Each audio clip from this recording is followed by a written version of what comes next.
Air beriak tanda tak dalam, air tenang seperti berlian.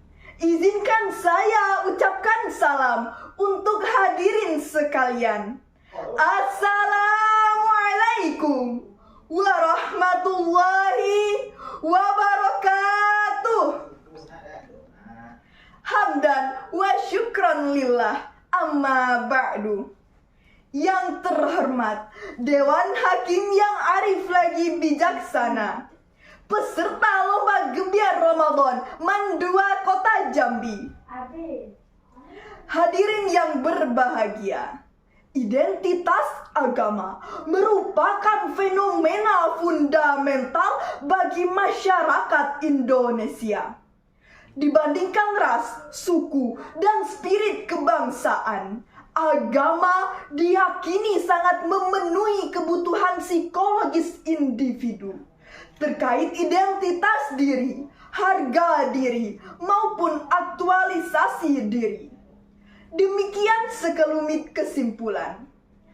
Konsekuensinya, sebagai penganut suatu agama di Indonesia, ia bukan hanya dihadapi dengan umat seagama, melainkan juga dengan umat yang berbeda agama dari segi keyakinan. Apakah semua agama benar? Atau hanya agama yang dianutnya saja yang benar?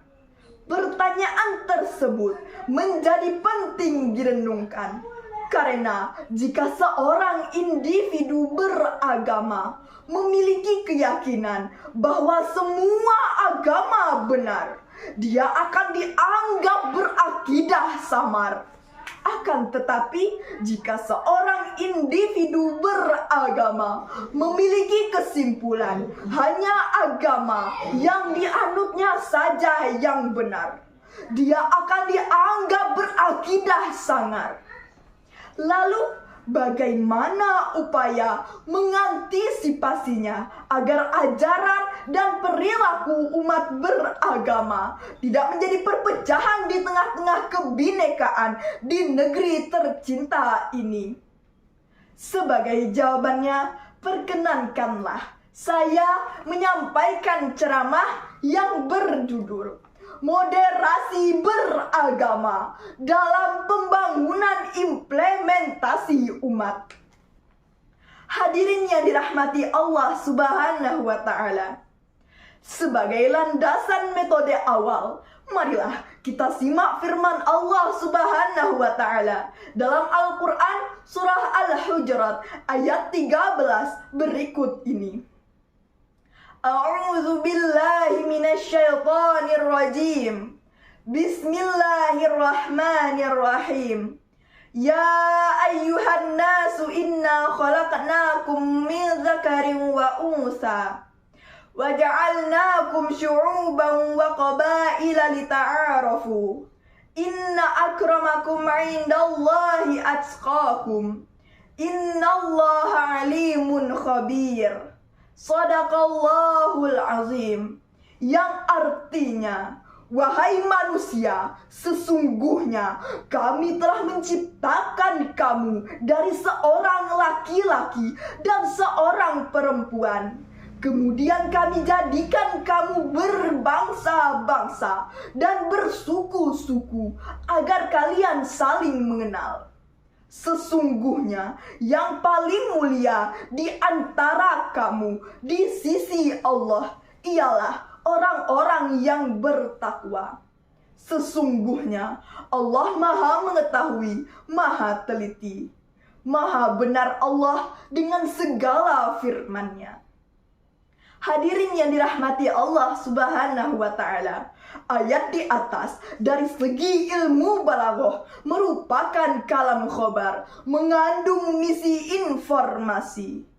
Sedangkan secara histori sosiologis, menurut Ibnu Asy-Syakir dalam Kitabul Mubahamat yang bersumber dari Abu Bakar bin Abi Dawud, ayat tersebut diturunkan sebagai teguran kepada Bani Baydah yang menolak dinikahkan oleh Rasulullah SAW.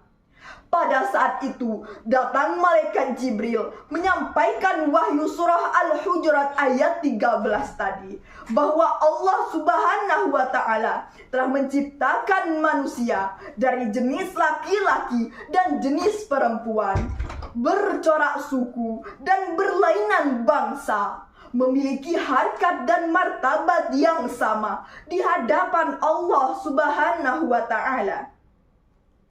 Hadirin yang berbahagia, dengan demikian dalam konteks kebangsaan, dalam berbagai kebinekaan termasuk berbeda agama, dalam moderasi beragama, tidak dibenarkan menutup ruang ukhuwah hanya karena beda rumah ibadah.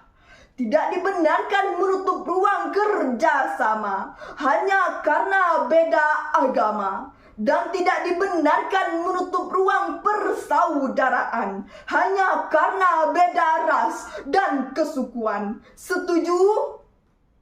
Hadirin yang berbahagia, dari ceramah tadi dapat disimpulkan bahwa Indonesia memiliki kebinekaan yang sangat tinggi, beraneka suku, berlainan bahasa, bahkan berbeda agama. Jika saling berkomunikasi dan bertoleransi sebagai implementasi dalam moderasi beragama, bisa jadi modal utama dalam membangun bangsa. Demikian ceramah saya. Lebih dan kurang saya mohon maaf. Lebihnya dari Allah, kurangnya dari saya sendiri. Akhirul kalam. Besar badan si ayam kalkun, ayam bakar dengan saus kurma. Berbeda agama tetaplah rukun, itu cermin moderasi beragama. Wassalamualaikum warahmatullahi wabarakatuh.